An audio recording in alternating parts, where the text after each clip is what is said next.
All right, welcome everybody to another James and Jay Dissects The Walking Dead. Today we'll be talking about the second half of Season 5. Before we kick it off, though, let's get a couple announcements out of the way. Our charity is still American Foundation for Suicide Prevention, and it comes with deep consideration considering that last night Chris Cornell, lead singer of Soundgarden, committed suicide. So it goes to show you that anyone and everyone can be affected by the suicide tendencies, and we need to reach out to these people and help them whenever we can. So if you can donate, please do down below. If you can't donate, please share, like our video, subscribe. Anything you do does help. We can't tell you, click on the ads, but we can tell you that all revenue from those ads does go towards American Foundation for Suicide Prevention. Other than that, thanks for tuning in. We'll move on for that somber note. James, how's everything going on your end? Everything's going good, man. I wanted to touch base on the suicide prevention, what we talk about all the time here. There's a show on Netflix. My buddy Stan told me he watches the show. He's an avid watcher of the show. I think it's called 13 Reasons. It's on Netflix. It talks about bullying, the effects of bullying, and how it can lead into suicide. I just started watching. I watched one episode. I don't want to spoil that for anybody. This is The Walking Dead, dissecting The Walking Dead. So, yeah.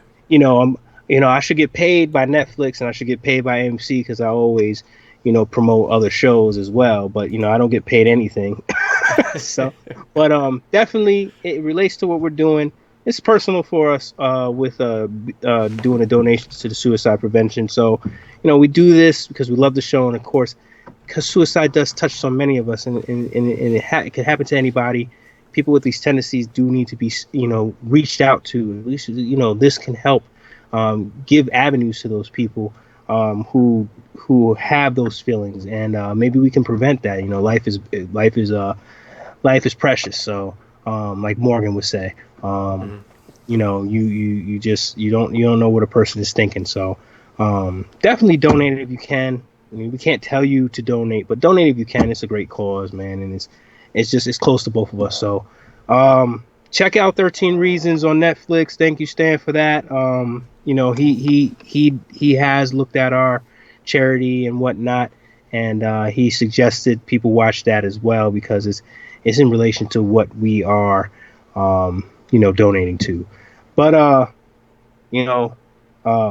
than that, we're on to the second half of season 5, and we're wrapping up the second part of our recaps, and we're getting ready for hopefully an awesome Fear the Walking Dead season 3.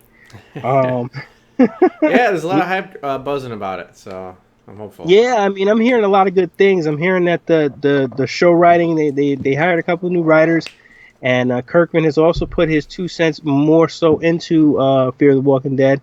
I read an interview. I can't remember where it was. I don't want to misquote not the interview, but it was an interview with Kirkman. He talked about a major event in the comic books. If you have not read the comic books up to issue 167, I'm not going to spoil it. If you have, you know exactly what the major event was. But he also talked about Fear of the Walking Dead that was coming on, and obviously that's what we're doing next week. And he said that this season is going to rev it up a notch, rev it up, or whatever you want to call it.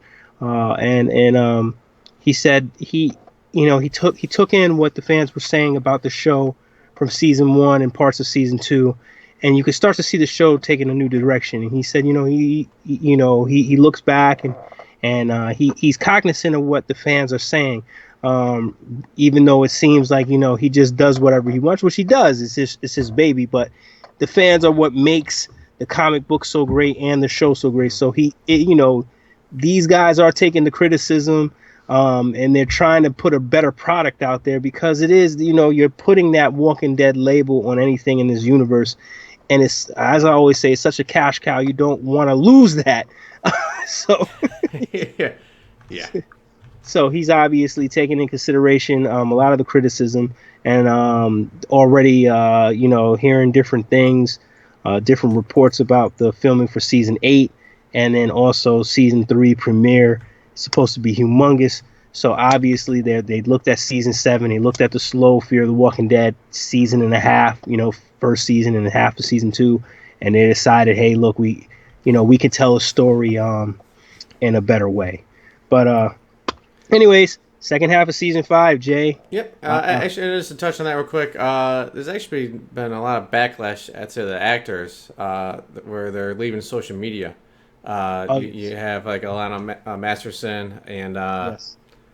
Eugene, the character Eugene. for Eugene. Yeah, Yep. Josh McDermott, where they're actually deleting their Twitter or their Instagram accounts, or blocking it, so only their close friends can actually see anything. It's because again, so much like hate mail. And, Yeah, it's terrible.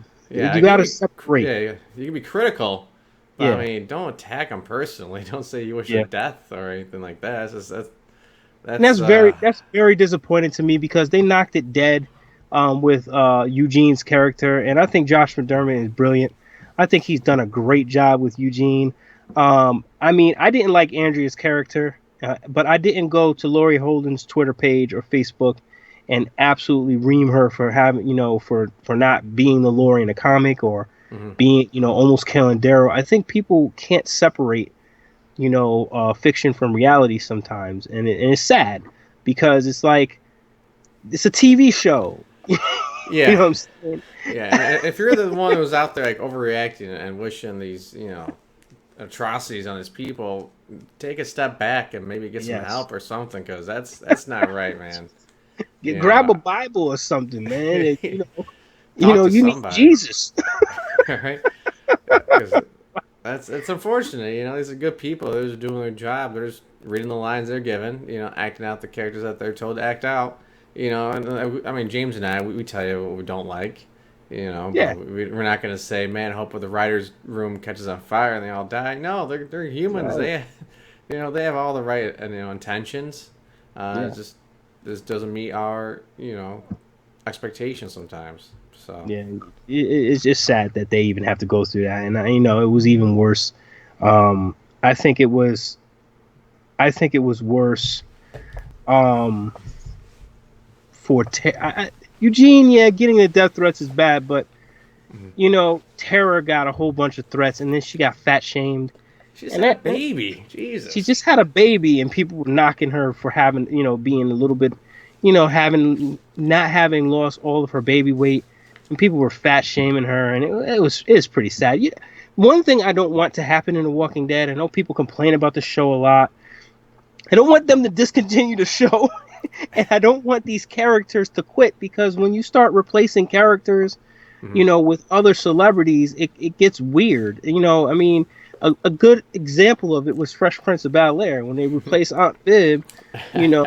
It was weird, and they made fun of it in the show, but they got a lot of heat for it because it changed the whole, changed the whole aura of the show. It changed everything about the show, just changing that one character. It kind of took away from it.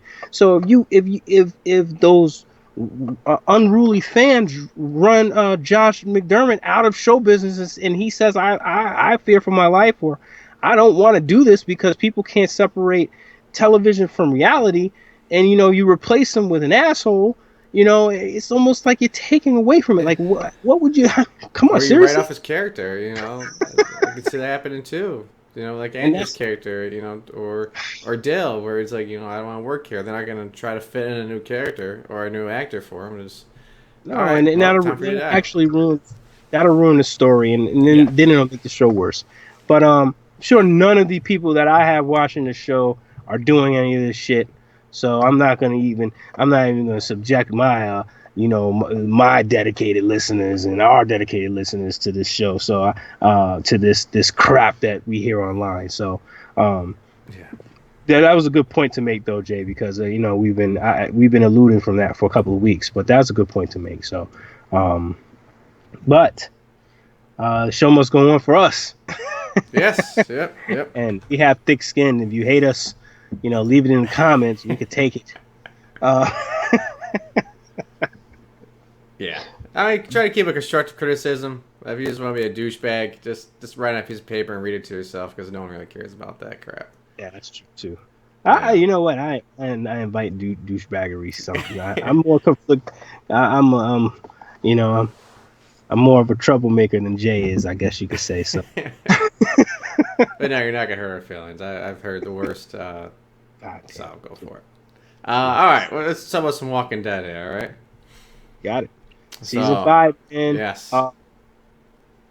we left off with a huge character death in Beth, Yep. and we start off with probably the best episode since, for me, the best episode since the premiere. Yeah, I think this is Happened- incredibly artistic. You can put this up against so many provocative, either TV shows or movies. Just the angles and everything, the callbacks. It was really well done. Oh, it was brilliant. What happened and what's going on was the name of the episode. This was Tyrese's swan song. We talk about anybody who has a moral compass. They end up biting the dust in The Walking Dead. So Bob already bit the dust. Beth already bit the dust. And why not Tyrese? Right after Beth dies, they actually kept Emily Keeney on set to play a flashback role, or not a flashback role, but a cat. What is Like an illusion. delirious Delirious, Tyrese? Yeah, he was delirious, and he was hallucinating, seeing all the past victims of the Walking Dead universe. Bob Stuckey, Lizzie, Mika, Beth, and the governor, and also the guy that he fought. I can't even think of his name. I think his name is Adam. But Tyrese, got bit in this episode. As they took Noah back to his hometown, there were so many foreboding symbolism in this episode. Tyrese, actually walked past every single thing that they showed a clip of when he was dying. So it gave you a hint on who was going to die in this episode. It was brilliantly written. Yeah. This was written by I think Scott. at the beginning, like, I don't know about you, I felt like that, like the funeral scene there, or the burying. I was like, oh, they're burying Beth's body. So they kind of like set Correct. you off. They trick Yes. you a little bit there. They did, and Scott Gimple likes to do that. And Scott Gimple wrote this episode, so Of course. yeah.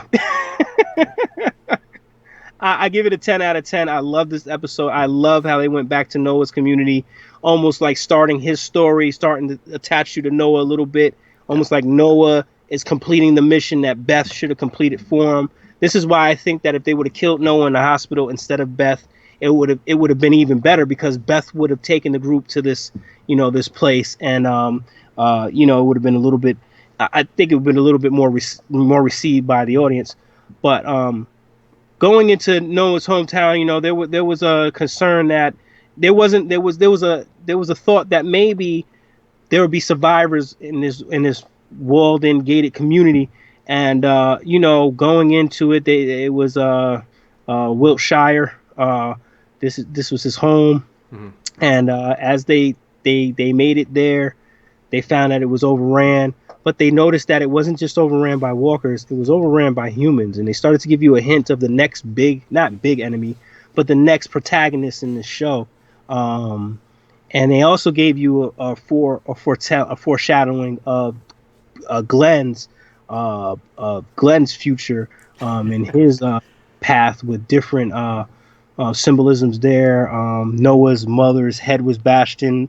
It looked like a bat had bashed her head in. Glenn was holding a bat. They were running through a barbed wired forest. It was a whole bunch of little things that pointed to this is going to be Glenn's fate coming up. So they were, Greg Nicotero said that they purposely did this for you to see that. And, it was just a brilliant all-around episode. I think that they knocked it dead after that disappointing mid-season finale, and they came back with a very strong mid-season premiere. I mean, this may have been now we talked about the strongest mid-season finales. This may have been one of the strongest mid-season premieres. If you put it up against all the rest, I mean, season 6 was a continuation. Yeah. This might have been the most. This might have been the best standalone mid-season premiere that they had in the show. I mean, it's definitely better than season 7. It's better than season 4. It was better than season 3. It was better than season 2, and it was better than the first season.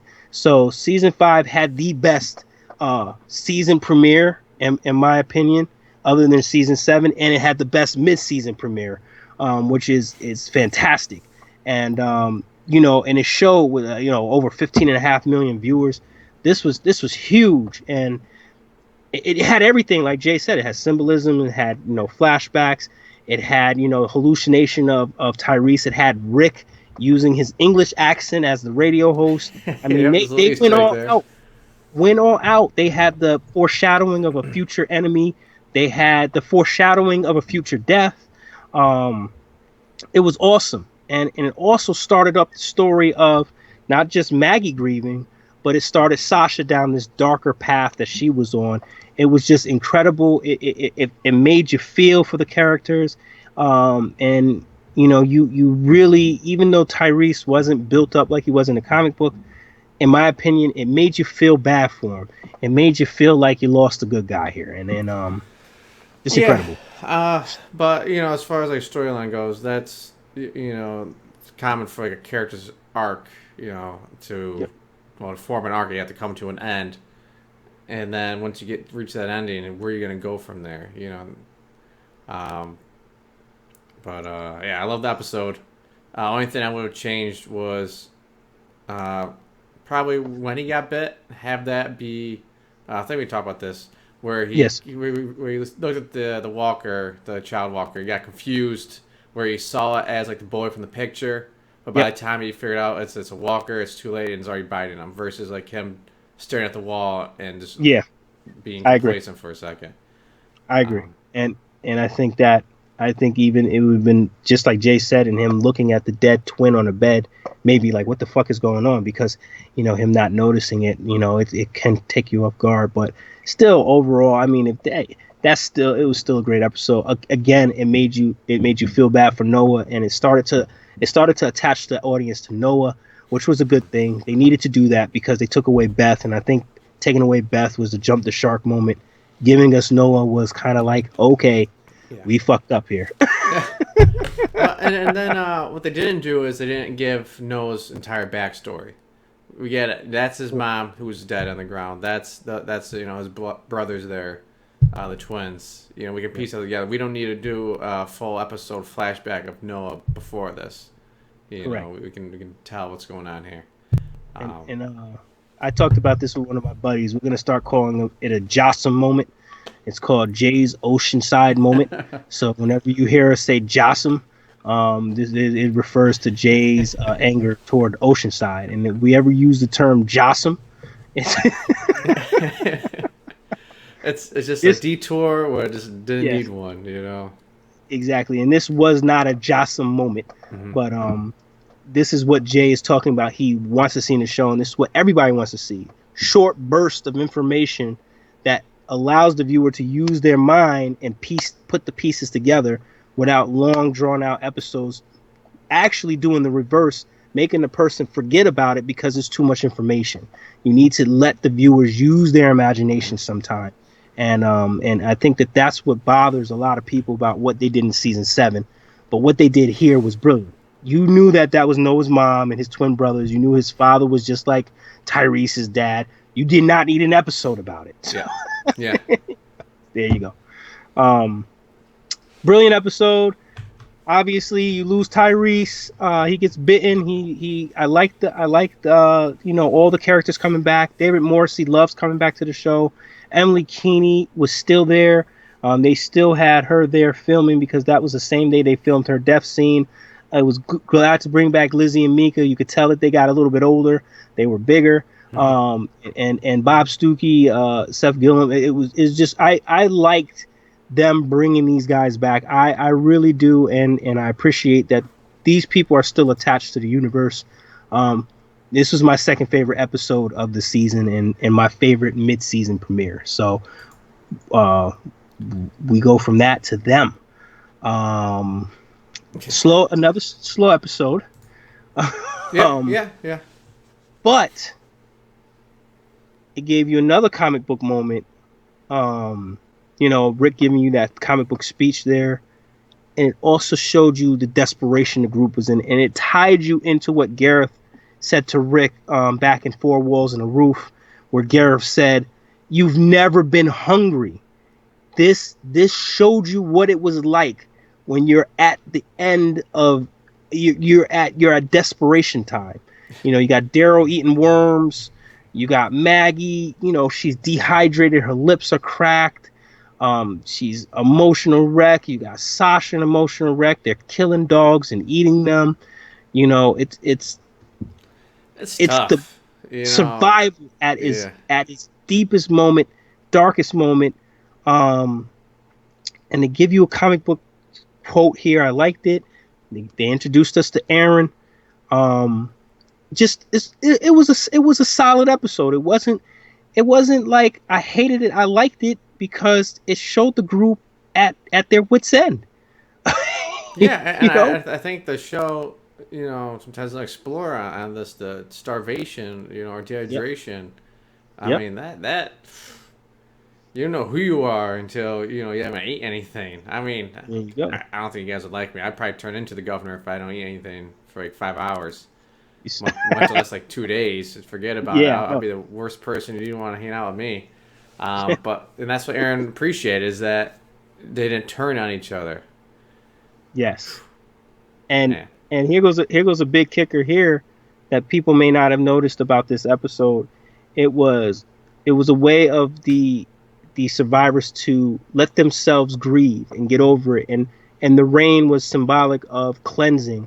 Mm-hmm. It was a very good moment, and you have to understand that these people they had to go, what was it, 80 miles to Washington at this time. They had only walked 20 miles, and they can't find any vehicles that work. Remember that. Now they're showing you this is what Jay would like here, because they're showing you realistic apocalyptic events. Cars are going to be deteriorated where you're not going to be able to just start up a car. Random car. You're not going to have access to food and water at this point. If you're going to be walking, you're going to be exhausted. They weren't even fighting the walkers. They were letting them trail behind them because they're exhausted. They had to save their energy. Yeah. And they still didn't turn on each other, like Jay said. And Aaron saw that, and he recruited them. Very good episode to me. Solid episode. And I like the barn scene. I like, Sasha and Maggie coming together. I like Daryl breaking down. Like I said, I like the group, holding the barn doors together, almost like needing a miracle, and then the train decimating the zombies outside. I liked when the rain came, and they were just vulnerable. They were just in this position where they're just like, oh my God, the sky's opening up, and human instinct is to open your mouth to get a drink. And then I liked the human instinct where they didn't trust the water that was left for them, So it was like you saw Eugene's character too there, where he's like, "Screw it, I don't care anymore." Yeah. And then you saw Abraham still defending Eugene after they fought and saying, "Hey, look, you can't be stupid. Come on, be smart." Yeah. Brilliant episode. So back to back, well written episodes. Back to back, solid episodes. Not action packed, but solid. And what happened and what's going on was kind of had a lot of action in it if you think about it. But you had 2 solid episodes. Followed up, The Distance. It kind of this episode, kind of dipped a little bit. Here, I don't think you can have so many great episodes in a row. Yeah, and I think people had a different approach to it. If you read the comics, you know who Aaron is, you know where they're going. Yes. So you're not gonna have the same like uneasiness. Whereas like if you haven't read the comics, here's this random nice guy, and it's like, no, we just came from an area that had this nice guy, clean cut kind of looking guy, and you say we could trust him too. Yeah, I'm not gonna fall for that again. They actually came from 2 different areas. Yeah, that had clean governor cut too, same guys. thing. Governor. Yeah. Grin on his face. Yeah. Handsome. The governor was a handsome guy in The Walking Dead in the TV series. Yeah. I mean, Andrea throwing her panties at him. I mean, she saw one look at him. Oh God! And he threw the panties at him. So, that's not what we saw in a comic book. He was a measly guy in a comic book. So, again, I think that this was Robert Kirkman saying, this is for the TV audience that doesn't know what's coming. And it kind of affected the comic book readers because we kind of didn't need this extension. This was another, drag out episode for us. Yeah. But if you don't read the comic books, you should have liked this episode because it showed you the journey there, and you got to get the backstory of Aaron. So definitely worthwhile. So I can't hate it. It wasn't a strong one, but it was okay to me. Again, they started off the second half pretty good, just like they started off the first half. Solid. So already I like this season better than season 4. So now you're starting to get into now they're getting to Alexandria, and you're starting to get here goes another artistic thing that Greg Nicotero and Robert Kirkman did. This is just a Easter egg here. Dale had said in season 1 episode 3, he had that speech about time, and it was like he talked about the watch: remember, forget, spend, try, conquer. Those were the names of the next 5 episodes, but that was also in his quote that he was saying to the group about not losing track of time and not losing track of what time is. And I don't know the quote off the top of my head. We can look it up for you. We'll get that to you. Actually, that was a question. What was the actual quote? And I didn't even get that. I'm sorry. We'll get that for you next week. But this was the start of that. So we have remember, and this is when they get to Alexandria. And I love this because you got these battle tested, feral, instinctual warriors, hardened, just gritty survivors going to Alexandria these people don't know how to fight or anything. This is like a suburbs. And you got this group of just grizzled veterans in the apocalypse coming to this walled-in community, and they have to interact. You see Daryl gutting a possum on a porch. What I'm saying? Yeah, that was awesome. The front porch, right to the front steps, just doesn't even care. And somebody said to me, James, can you give us something that maybe they didn't show you and they didn't say in the show? Here goes something. I had to think about it, and I looked at it. Jay, if you notice, the next enemy were the wolves. Mm-hmm. Well, Rick, obviously we always talk about you have to look at Rick just like you look at the enemies.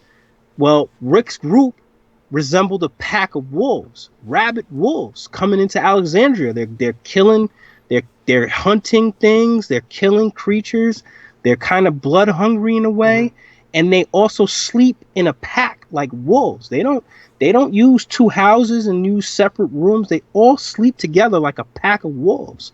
Rick is grizzled like a wolf, and it's just like they have the resemblance of the next enemies. So it's almost like saying, we talk about this all the time, who's the bad guy in this in The Walking Dead? Is it Rick or is it the wolves? Would Rick have become like the wolves if they didn't run into the Alexandrians? We don't know. And both of them have kind of like a not disdain, but not hatred either, but for this ultra civilized life, where it's like that's not gonna last. That's not how it needs to be anymore. Wolves destroy it. Rick wants to, I guess, train them, or conquer them. He wants. Yeah. Sorry. For the quote, real quick, I did pull it up. Good. So Dale says to during the campfire, during the fish fry. After someone asks him about the watch, he keeps, winding it. He says, I give you the mausoleum of all hope and desire, which will fit your individual needs no better than it did mine or my father's before me. Yep. I give it to you not that you may remember time, but that you may forget it for a moment now and then and not spend all of your breath trying to conquer it. There you go. So that's the answer to your question. Thank you so much, Jay. Jay is the best, maverick you can have. I mean, he's incredible. So he answered that question for me. This episode just shows you, and it also shows you Rick's transformation into the wolves. The wolves made W's on their victims' heads. Well, Rick is, like Jay said, is trying to conquer the Alexandrians. he's almost like sacrificing the weaker, the weaker people for his survival. It's wolf mentality in some sense, and it's brilliant that they show Rick acting as a wolf and treating the Alexandrians as lesser than the pack. If you're not going to join the pack, you got to get the hell out, or we're going to kill you. Yeah. And that's just the pack mentality. And people really didn't realize that was the next group that they were facing, was a replication of themselves, almost like seeing themselves to the next level if they continued on the path that they were. And that's what Michonne said in episode 9. I know what it's like being out there, and we're that close to being lost. And that's what the wolves were. They were the next step that the group was going to take if they didn't make it to Alexandria. So you have to really look at the artistic, meaning behind these episodes, and they're brilliant in how they write these things. I give them a lot of credit. Now, do you think had they stayed in the prison, once the governor came back, do you think they would eventually morph into like Alexandrians, where Rick no longer brings his gun out? Do you think they've gotten so complacent and so set in their ways? Correct. Yeah. Yes, because at first he was morphing into the governor, and when they thought that they beat out the governor, they thought they had no worries, and they were behind, they were inside of a walled area. So they were where the Alexandrians were, and that's why they kept saying, we've been there. So you're absolutely right about that. They actually were the Alexandrians in the prison. Rick wasn't walking around with a gun. He was trying to farm. And of course, in the future episodes, you see Deanna trying to farm and trying to grow crops, just like Rick. She was Rick. Rick saw this. He had the foreshadowing of what these people were going to end up being. And he saw them going down the same path as him. And he kept saying, it's not Walker. It's going to be people. They're going to come in. You're going to think that you're doing everything right. And people and walkers are going to come and destroy everything. And if you think about it, when Rick had the concept of farming and got it down packed with crops, it was only a couple of days, maybe the next day, that the governor came and crashed through the wall. Well, when Deanna made that thing about the crops, it was it was right before the wall got destroyed. Yeah. So it was a replication of what Rick already went through. So that's a great point. But this is what the writers want you to see. So I like that episode. It wasn't the strongest one, but still it's continuing the trend of getting stronger to the end. And then you had Forget. And this is when, you got that wolf mentality where Rick, Daryl, and Carol have to, now they're saying, we got to take over this place because these people are going to get us all killed. They don't know what the hell they're doing. Yeah. And, Carol was playing, she's playing the role of a housewife here, which is awesome. It's unbelievable. But that she went to her former life as this timid housewife. I mean, that's what she did her whole life. Yeah. So it was natural for her to go back to it. Daryl still not accepted in the group. Rick is fighting with Porch Dick. So it's like these people want to take over, and they have to do it. They know that they're not going to, the Alexandrians aren't going to pose a fight. So they start, devising a plan. And here's another callback to a past enemy, Shane here, where Rick is almost in the Shane position. I mean, granted, Porch Dick is a bigger asshole than Rick was to Lori, but he's asserting himself saying, you can't protect her, only I can. And he even tells her that. Exactly. It's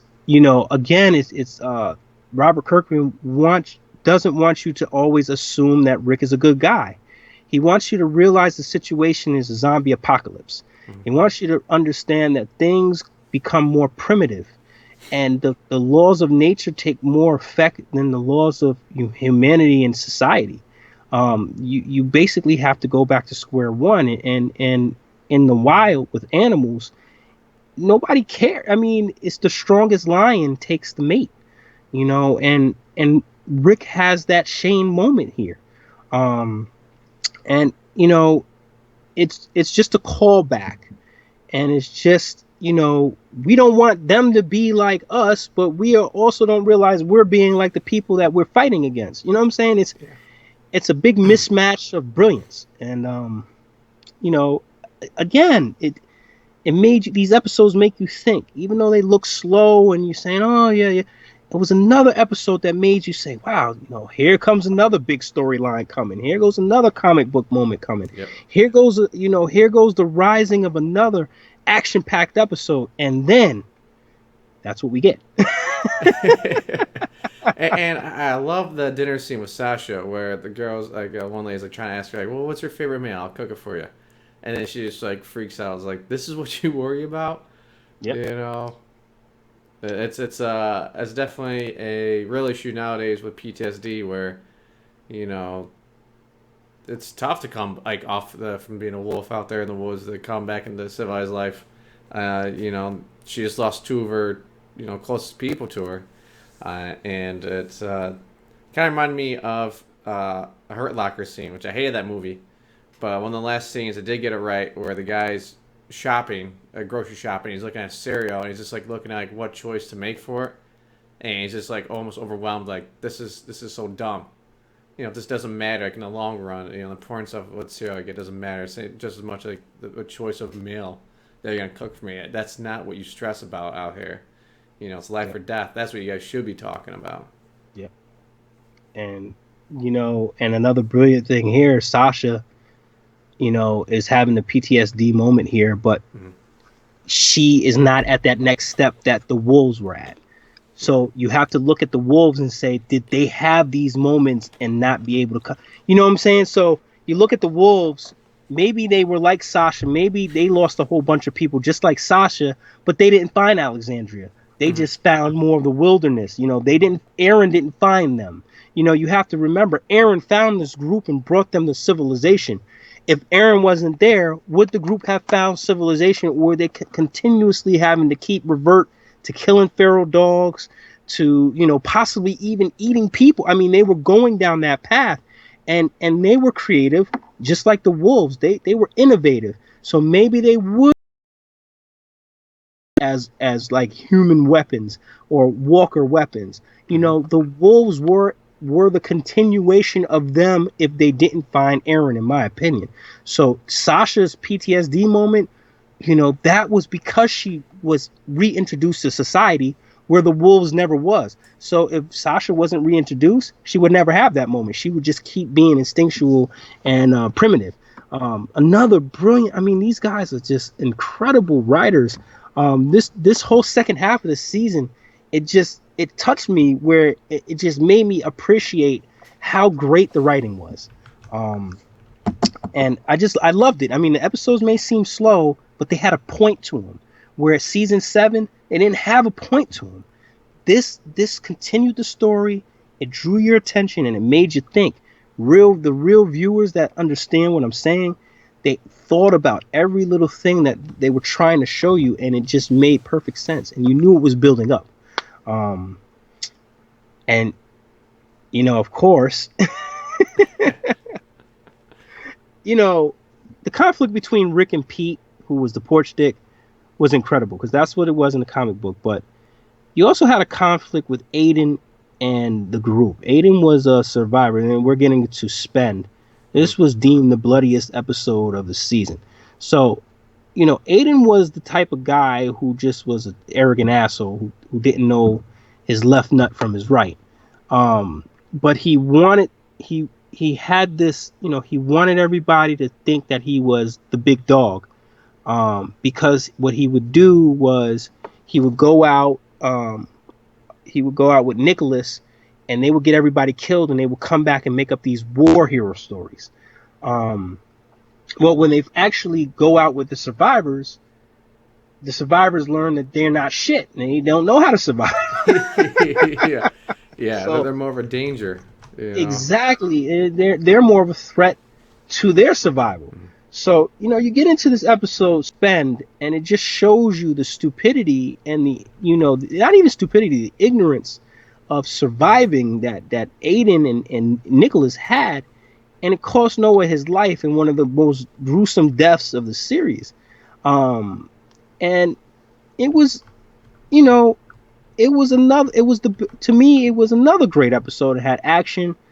You had Tara get injured in here. You had Eugene kind of grow some balls a little bit in this episode.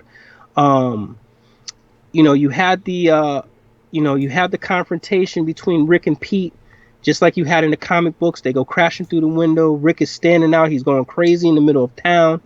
Not now. That's next episode. But Rick is plotting. He's actually kissing.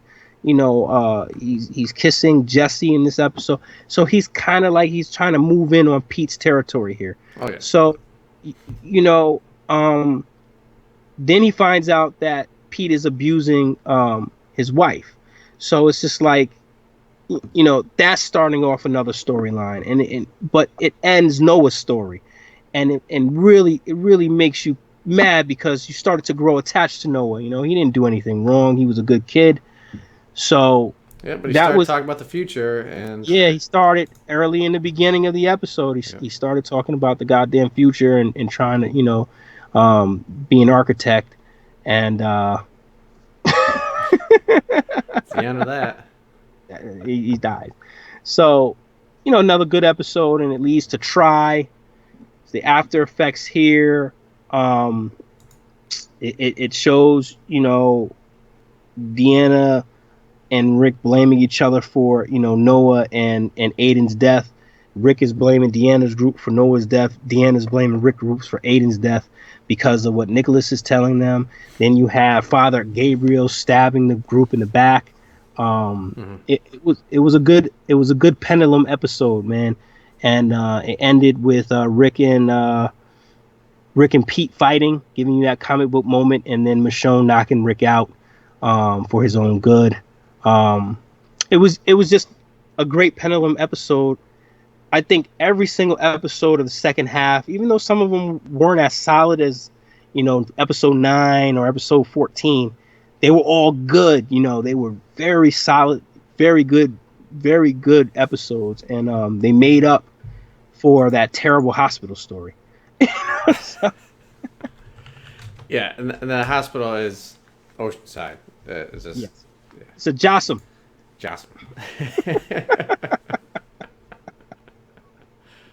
A Jossum moment, man. That was it. But we're getting to the end, and then we get to Conquer, and it starts off with a cutscene to my favorite character in The Walking Dead, Morgan. He is now surviving on his own. You could tell that he's no longer psychotic. He's no longer, crazed. He seems to have found some sort of inner peace. He's in a very tranquil environment. He's about to eat soup. And then he's approached by the next, protagonist, the wolves. They have a great one-on-one conversation where the wolves are trying to tell him, who they are and what they do. And Morgan is, listening, trying to understand them, but also trying to protect themselves. Shows a great martial art, moment here where he defeats them in hand-to-hand combat. And then he see that he doesn't kill them. He uses them as a distraction so he can get away. That's why that was a question. Why did Morgan put them in the car and then beep the horn? Well, he gave them a chance to live, but he also wanted to make sure that any walkers were drawn to that noise so he can get away. It was a diversion tactic. He knew that they had survived long enough where they weren't going to get killed by walkers. Yeah. So, it was just his way of making sure he wasn't followed and that they had to deal with walkers and he'd be left alone. And then you go back to the town. They have the meeting. Rick. This is where Carol threatens Pete, tells him that she can kill him. This is where Rick is being. They're about to outcast Rick from Alexandria, and Rick's group has to somehow convince Deanna. You had the confrontation between Glenn and Nicholas in the woods. Another near death for Glenn here. Back-to-back episodes with near deaths. Just about episode 14 and 16. Episode 14 when he's in a revolving door, he almost died there. And then of course this episode, Nicholas almost kills him with the walkers. Just a great episode, great finale. Ends off with Daryl and Aaron running into Morgan after suffering the trap. Which is You know, amazing. Like when he pulls out the map, and Daryl's yeah. just like, "Are you Are are you you kidding joking me? here? Yeah, Yeah. yeah. Who the? Are you even And following us?" you have to think that Rick has told the group the story about Morgan several times over. Hmm. So Daryl knows who this guy is. You know what I'm saying? Yeah, Rick has had to have told Daryl, this guy saved my life, blah, blah, blah, blah, blah. I've never got in contact. I forgot the radio. But so they already have a knowledge of Morgan. hmm, So when he sees the map and he realizes who it is, two and two together, man. And they lost out on that guy in the red hood, but they found Morgan. yeah. So Darren was like, "Oh, you're gonna be it's gonna be great," or Aaron's like, "Rick's doing great." He's yeah, he's policing up the area. He's got his yep. shit together. We're doing awesome. Let's And go then they over come here. back, Yeah, here he is, all and bloodied shoot up from the somebody in the walker face. guts. Yeah, Yep. just covered from head to toe with walker guts and blood, and then just blast a guy in the head from point blank range. And this was a perfect setup for the next season because the next enemies find Aaron's bag with all of the information of Hmm. Alexandria, and of course the wolves. When it said wolves are not far, the wolves were not far, and they were plotting their attack Yeah. on Alexandria in this episode. Very brilliant season. The second half more so than the first half. First half had strong episodes, but I think every episode of the second half hit it on the head. Great start to the second half, great end to the second half, great precluding moment into season 6, which was the greatest season of the series. You just cannot, to me, this may have been, besides season 2, the second strongest season to this point.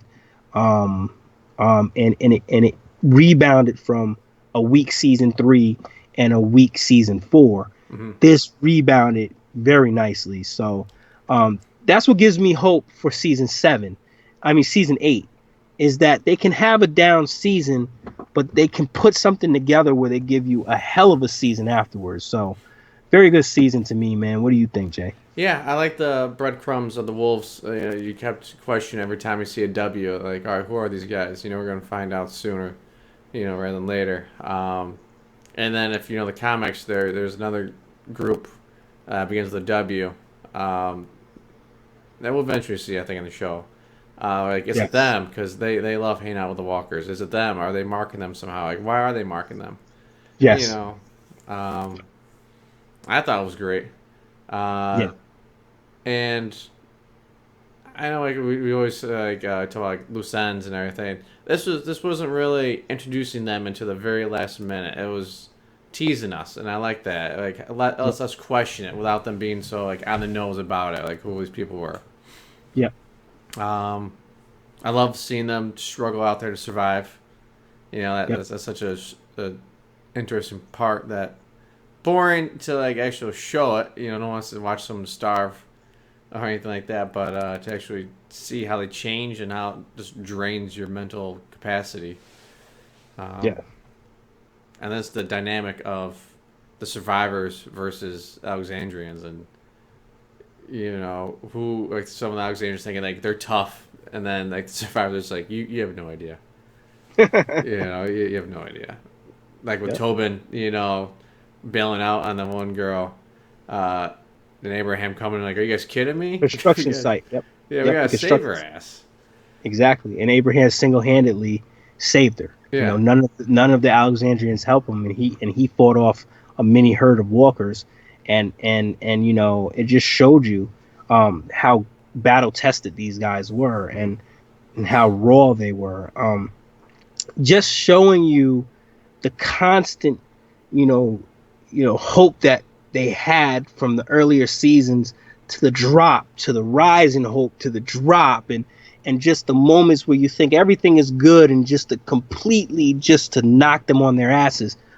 It just shows you that they have what it takes for long-term survival. And it kind of, if you think about it, kind of makes you feel like, would you have what it takes to go through so many ups and downs, losing people that are close to you, seeing people die, dealing with the Walking Dead, having to eat a dog, It's crazy, but you have to look at it and say, could you actually do that? And that's why the world, the world is it gets smaller and smaller because so many people couldn't do that. And it's just like this was a great season to open your eyes to exactly what the apocalypse can do to you long term if you were fortunate to make it that far. Yeah, right. And you could get lucky like the Alexandrians, but that luck can easily turn on you. And we're going to get into that in season 6 in the next break, how that luck will instantly turn on you. Just unfortunate events that can happen that can just totally flip everything upside down. And then it also shows you the correlation between Rick and all the groups that he fights against, all the people that he fights against, the other leaders that he fights against, his best friend Shane. It shows you how similar he is to these protagonists. And it also forces you to realize that he's not the hero that you think he is, but nor is he the villain that you think he is. It's a mismatch. You can't be one or the other in the apocalypse. If you're too heroic, you die. If you're too villainous, you die. Yeah. So it's like you kind of have to be both. And then the same thing goes like with their survivability versus like Alexandrians. You can't go full Alexandrian, but you can't go full wolf. You have to find the middle ground there. Yep. Yeah. And and that's the whole show, and that's the whole point of the show. I think Abraham has a quote there where he's been drinking at the party to like Michonne and saying like, like it feels good that I can't have your sword, but like you don't want to get used to not having it or not knowing how to use it. You have to find the balance. Michonne puts the sword up on the mantle, and then at the end of the season, she takes it down. Yep. Because she can't turn that off. You see what happened here. Her sword went into the wrong hand when Pete killed Deanna's husband. She was just like, look, I'm the only one that can control this thing. This is part of me. I can't let it go again. And just the rawness where Rick was and this full circle that Morgan has come to where he doesn't want to kill anything. All life is precious. And now Rick is at that place where Morgan was.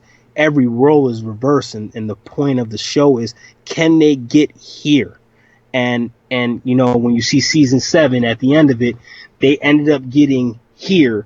And now you're starting yourselves up for a great season 8, hopefully. But season 5 was a very solid season. And just to think, it wasn't half the season that season 6 was. So this is probably one of the stronger seasons, if not the best season. And then season 6 comes along. So it's just this show is at its peak at this moment. Yeah. I mean, all the episodes, I give it, 4 out of 5 or 8 out of 10 at least. Yes. They're all good to great episodes. Yep. None of them got down into like the 5s or anything close. Except for the Beth story. Oh, that was. Those are the Jocelyn moments there. You couldn't really, you can't deal with that too much. But that's okay. You can't have sometimes it leads up to having a perfect season, which I think season 6 was. I mean, I'll debate that with anybody. But season 5, without the hospital story, was solid. It was terrific. And I loved it. And it set us up for.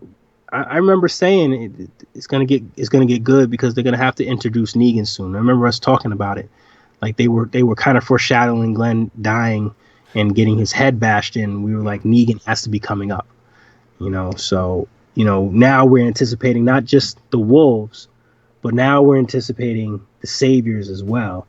And season 6 didn't disappoint us. So. Again, man, season 5, I talked to a couple of people about it. Some people didn't like it. They thought it was slow in the back end. And they said, I want to see how you explain it. And I said, me and my buddy are going to explain it, and you guys are going to go back and watch it and understand what we're saying. And hopefully we did, because, that's what we do. And they had some of the key parts that I'm always looking for in an episode. There's great character development. You had Sasha, you had Rick. His conflicts there. There was great new characters. Noah. Yep. The Alexandrians. You got further development of Eugene, Abraham, and Rosita. You got further development of Tara. You got Bob Stuckey's, his storyline that it ended. You had that was great. Then you had Father Gabriel, brand new character there. Yep. Yeah, you had a new protagonist. It just, the one thing that it did lack, that I will say that it did lack, was the walkers weren't scary still. The walkers weren't a threat in this season, but they did that Yeah. because Yeah. the walkers became a threat again Yeah. in season 6. And there are But some of them key parts where obviously with Tyrese, but that was more I think of his yeah, own yeah, lack he of was diligence lackadaisical there. there. Yeah, he was easily distracted. Maybe he was tired, maybe he was just discouraged, disappointed, whatnot. But he let his guard down significantly, and it cost him his life. Bob, same thing. Let his guard down when they were getting the food out of the pantry. You're fighting walkers in water. You're in water. You have to be cognizant that there may be a walker in the water. Yeah. Yeah. So, obviously getting yourself bit at that time and place. And then of course the Glen near death, and then in the revolving doors, and then the Glen near death when Nicholas sicked the walkers on him.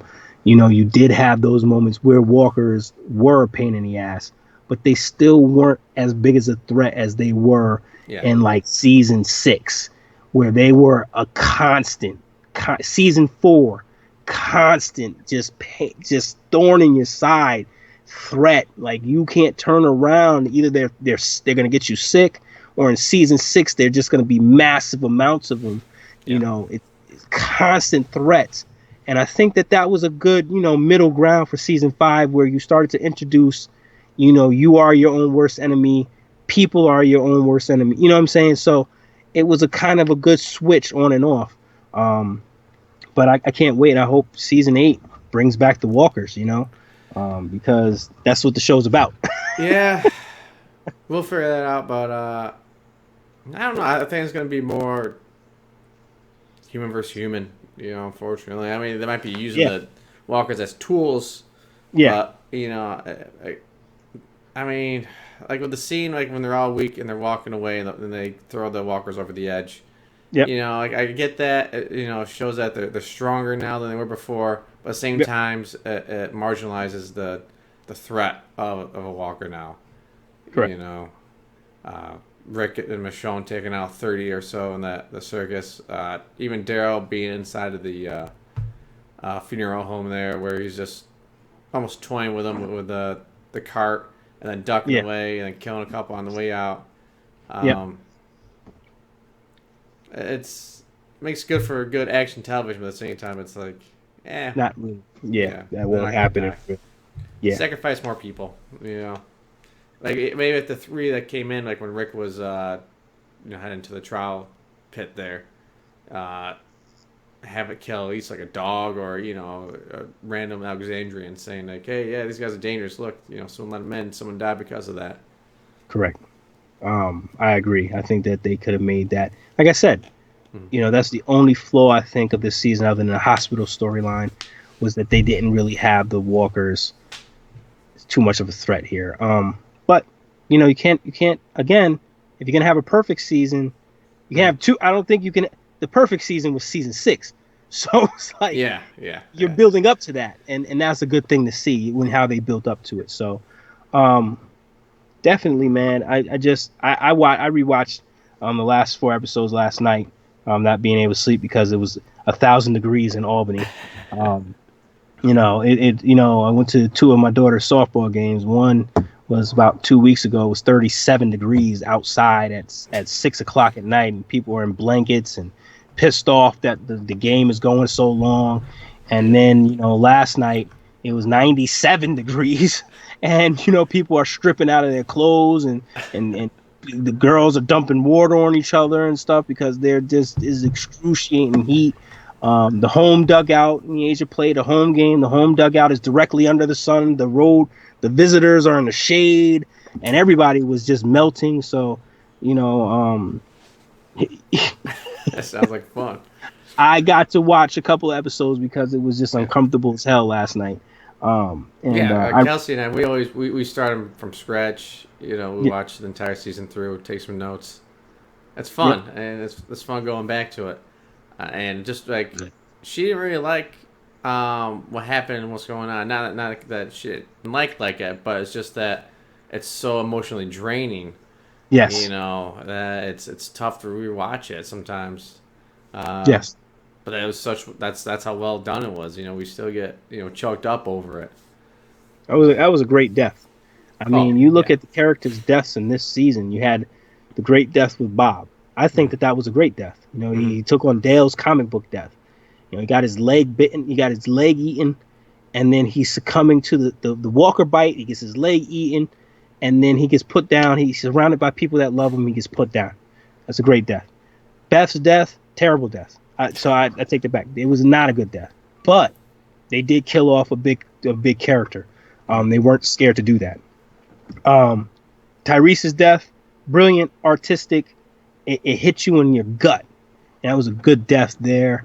And the way he died, it was a slow, agonizing death for the viewer to watch. Yeah. And then it got you with Noah's death Yeah. was one of those, completely ripped the survivor apart. There's nothing slow about this. This guy is getting destroyed, and it was like it gave you different types of death they would have in the show, and it was pretty good, man. Um, And to go back to the Tyrese death. So one thing you might have noticed is in the beginning scene at the funeral, Noah has a cut on his forehead, yep, and then while approaching his hometown there, he cuts himself. So that kind of lets you know that the beginning scene is in the future. yep, But otherwise, correct. and some of those little tiny notes like that you might not have caught the first time through. I don't think I did. I think the first time through, I still thought that was Beth's funeral, and Me then too. going through Tyrese's, it's like, oh, he can't die. He's not gonna Yeah, die. It'll be and he okay. did. Yep. Nope. It's like, oh shit, he's gonna die. He's gonna die. All right, they'll bring him back. They're gonna cauterize his arm. It'll be fine. Pull on Nope. over, and it's like shit, Yep. man. And definitely you don't watch. You have to watch it multiple times to catch those little things. So Mm-hmm. Jay's right. Um, Incredible. Got a couple of questions here. Yeah, yep. Answer some of them. Couple of questions, kind of futuristic questions here. Not they're kind of subjective questions for Jay and myself. I guess you could say that. Um, I I don't know if this is subjective or not. I think this is more of okay. This is subjective, I guess, but it can also be answered because of what happened in season 6. So, who killed the the inhabitants of Shirewild, which is Noah's hometown? Was it A, the wolves, or A, the wolves, B, the saviors, or C, both?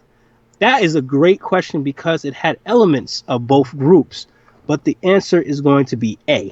Mm-hmm. Um, it was the wolves, and the reason why a lot of people may be fooled that it was Negan's group was because of the mother had her head bashed in. Mm-hmm. The wolves did bash in people's skulls, in Alexandria. I think if a person had a brain injury or if they were in a skirmish, obviously that mother was probably trying to protect her children. She probably got in a fight. She may have gotten a brain injury, and they deemed her useless. So they probably bashed in her head as she wasn't going to reanimate and be used as one of their wolf walkers. But if you looked at all the walkers that they set, like they cut the arms off and it was just the torsos of walkers, they had the W's in them. The wolves used those, torsos as, weapons. And they also wrote wolves not far on everything. And just all of the walkers, were recycled. And then, you look at the saviors. The saviors aren't trying to kill a community. The saviors want the community to work for them. Yep. So this definitely wasn't the work of Negan. This was definitely the work of the wolves. You know, there's a possibility that maybe Negan, killed Noah's mom as an example, but he said himself he doesn't like to kill women. So it just doesn't match up. It was a good question, and I talked about it with the person who gave me the question. I kind of like, I kind of took away from what he was saying because it just, I kind of showed him that no, Negan wouldn't have made an example out of the woman. He would have made the example out of the strongest guy there. Yep. And Negan wouldn't have killed a mother of a child. He doesn't like doing that. He has morals. He has rules to himself. And he definitely would not have killed the whole community. He needs them to work for him. You know what I'm saying? Yeah, they would pillaged everything. Yeah. It was stripped burned clean. out. Yeah, come on. No, it wasn't Negan. And another reason why they thought it was the Saviors was because of the barbed wire. No, that was just a foreshadowing of what was to come. It was a foreshadowing of the next protagonist past the wolves. And that was just showing you that was Negan. The bat and the barbed wire were the weapon of the next protagonist. It wasn't anything to do with the Saviors at that point. So the answer is A. Jay? Yes, completely agree. Yep. The W's, the chopped up bodies. Negan's the Saviors wouldn't have done, would have handled that situation. The antagonist for that was definitely the Wolves. So another question here, I think we answered this earlier, was, did Aiden and Nicholas actually kill walkers before the group came, or did they constantly just run from everything? We answered that already. They made up stories. This was answered in season 6 as well. When Nicholas finds the body of one of his old comrades in the town that him and Glenn, the fake out death town, I guess you could say. But they made up a lot of stories, and it was shown when, Glenn basically called them out, and they didn't know how to shoot. They didn't know, that the walkers had bombs on them. They didn't know any of that. They didn't know how to break into places. So it's like he was a good storyteller because everybody else who, could have, told a different story had died. So, no one can, say otherwise. Exactly. So, we answered that earlier. Sorry, I just we had questions that we answered. I'm sure they killed a couple, but it isn't like the stories where I'm sure they came back and like, oh my god, there's like 50 walkers out there. Yeah. We were knifing them and meleeing them. No, they probably emptied 2 clips to kill 3 walkers.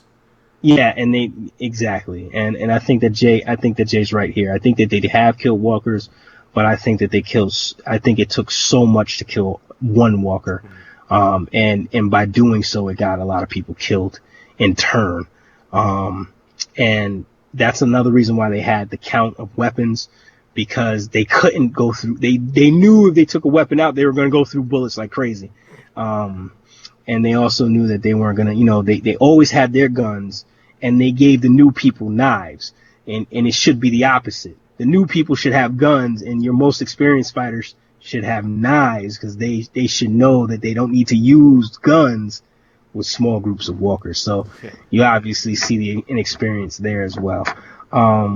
Next question was, and then this was answered as well, was the gun that Rick and Carl found in the beginning and hid. Nicholas obviously found a gun. How did he know that Rick and Carl put the gun in the blender? Well, easy. They go in and out. They've been scavenging in and out of the area the whole time. When Rick and them arrived, you thought that you've seen Enid watching them. That's another new character that was introduced.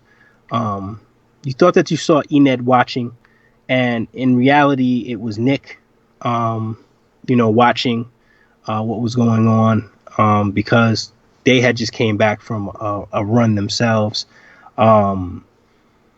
So Nicholas is the one who took the gun because he was also, he was standing in the background watching this new group come in. So that was self-explanatory because he had the same gun when he attacked Glenn in the forest. Um, I mean, I guess you can miss it and think that maybe Enid was going to take it at that time. That's the next question: did Enid mean dying backwards? Is she part of the wolves? No. Yeah, that was I heard that rumor too a lot, or some sort of anagram of her name, trying to figure something out. Yeah, because she Um, was reading a comic that showed Wolf Attack as well. mhm. That was a hint that the wolves were coming. Was the Wolf Attack comic book? Yeah, But yeah. Enid did not mean dying. She was not part of the wolves, Mhm. uh, and that's that. Yeah, and Nicholas could have seen it. You saw that he climbs over the fence, so yeah, he knows his way in and out. He could have Yep. followed Rick, in the gain outside of when they snuck out when Rick double checked the handguns, Yep. um, or something off camera that he followed Carl out there and Carl double checked it. Yep. But Hey man, I mean, great season. There's a lot to watch. A lot of people probably missed a lot of points. I know I did. I had to mhm. watch it again, but that's what I do. Some people think watching the show more than once is crazy, but I've watched it hundreds of times. Yeah, I mean, if you like the show, I mean, You're gonna keep watching it, yeah, man. we're And excited to rewatch these I seasons. love it. I love it, and I do the same with Breaking Bad. Mhm. Somebody told me to do a plug for Gotta Call Saul. Great show.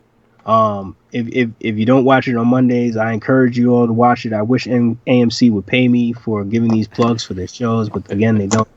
But Yeah. definitely hold you over a little bit for The Walking Dead and Fear the Walking Dead to come on. So uh, next week, man, we got what is next week, Jay? Yeah, It's not the yeah. recap.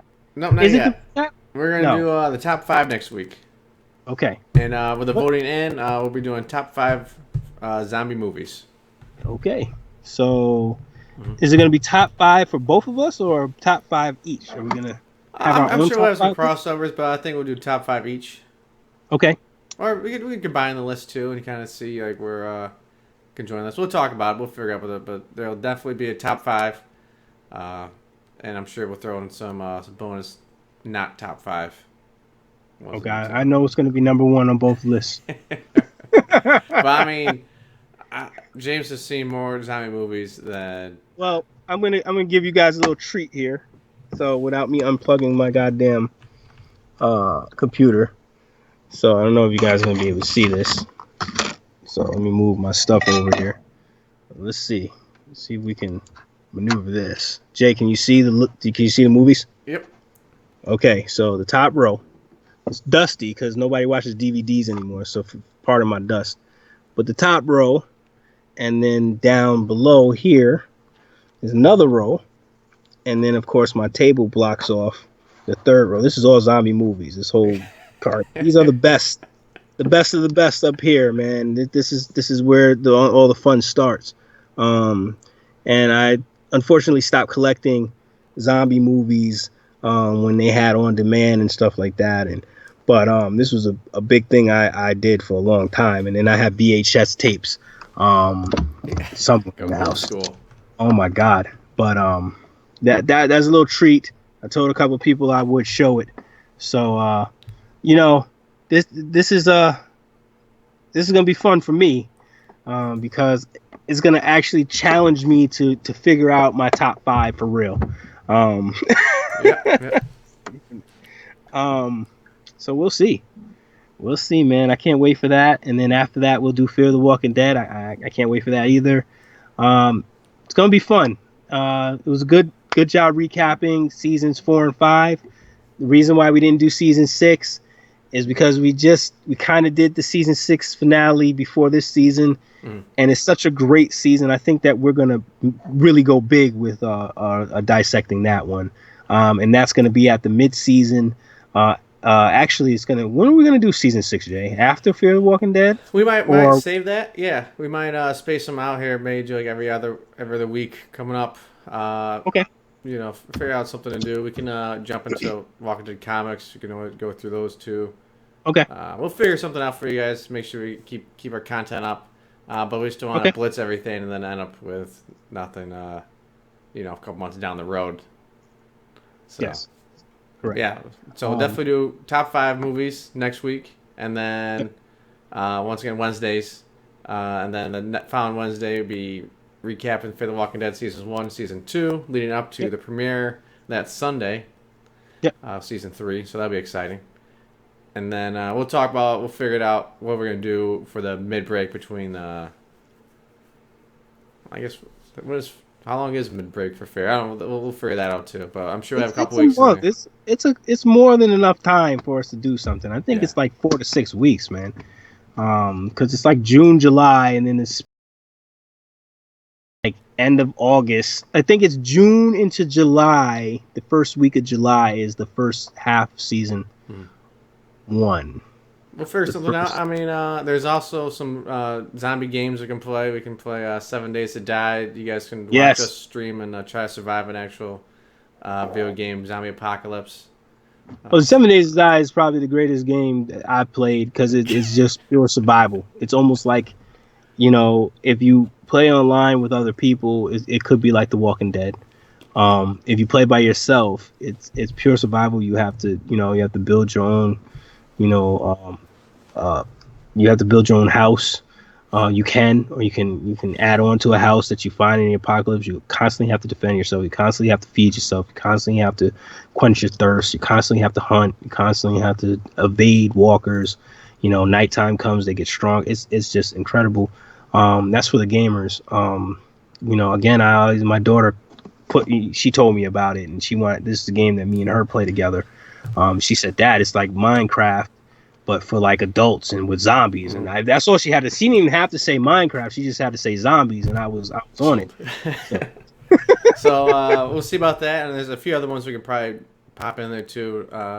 Keep something going on, but that could be fun. Yes. So. Yes, definitely. Great show, man. I enjoy these recaps, man, and it was kind of a breath of fresh air because back to back we had to do 3 and 4. And as much as I enjoyed the first half of 4, I just didn't like the second half at all. So it's like, and 3 was that was kind of hard to do too because it just reminded me of the bad writing for Woodbury and the Governor. I just didn't like it at all. But definitely had more fun doing one that I actually liked a lot. Reminded me of when we did season 2.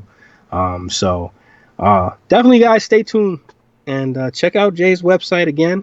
I watched a couple of more episodes. I kind of try to put myself in the place of these D&D players. I would completely ruin their game. Maybe we'll do like a zombie-filled D&D game sometime for you. They would be so pissed. They would be like, "All right, Jay, they can't have this guy come back. Everybody's dead." This guy just stole the food and took off in the middle of the night. Hey. Yeah, that's what happens, man. I know. Terrible. But definitely check out. Yeah. We're gonna have a new session, a new game this Saturday. If you guys want to check that out, it's 3:30 p.m. Eastern Standard Time. So we always have fun with that. Some Saturday afternoon drinking and rolling some dice. That's always fun. Oh Jesus, that sounds like fun, man. Yeah, I'll be at a softball game in probably 107-degree weather. Either that or 27. You never know. Oh, God damn. All right, guys. Well, hey, thanks again for tuning in. Like, subscribe down below if you guys want to. If you guys can donate, please do. If you can't, share on our page. On that, thank you guys for all the questions, like usual. We appreciate all the feedback you guys give us. And James, have anything before we call it? No, man. Just everybody have a good night, man. All right. Thanks, everybody. Good night.